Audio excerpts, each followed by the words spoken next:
Hi, this is Kina Kim with PivotalDiscovery.com. I'm here with Laura Kibbe of Thomson Reuters at the 12th Annual Electronic Discovery and Records Retention Conference in San Francisco.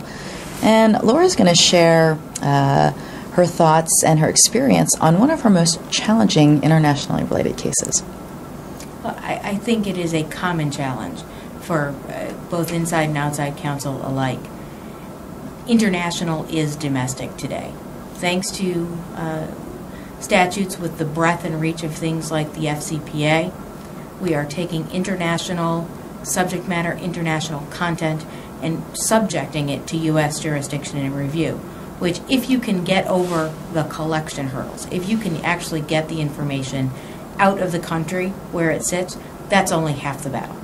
Then you have to deal with, very differently than U.S. Issues, is getting all of that information in a format and form that is reviewable and producible. So one of my largest challenges has been taking that international information back here, finding the right vendors who can process. Today, thanks to the DRM model, we are very comfortable with an overall process approach to e-discovery. We preserve it, we collect it, we process it, and we review it. Well, easier said than done when the processing engines, if you will, don't understand the language that the information you're putting into it is in. Sure. I've had to search for language processors who have different language packs that candidly are not terribly mainstream, so that there wasn't a market reason to build those language packs, yet without it I was going to be subject to have to review every piece of information there was.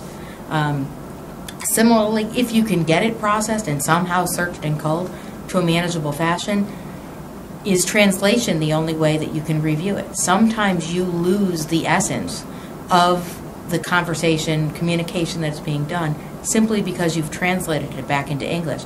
So then you've got to be then you're faced with the issue of trying to find reviewers who can speak in that native language, not only speak it, but also understand the relevant significance of it to be able to do a relevance and privilege review for you.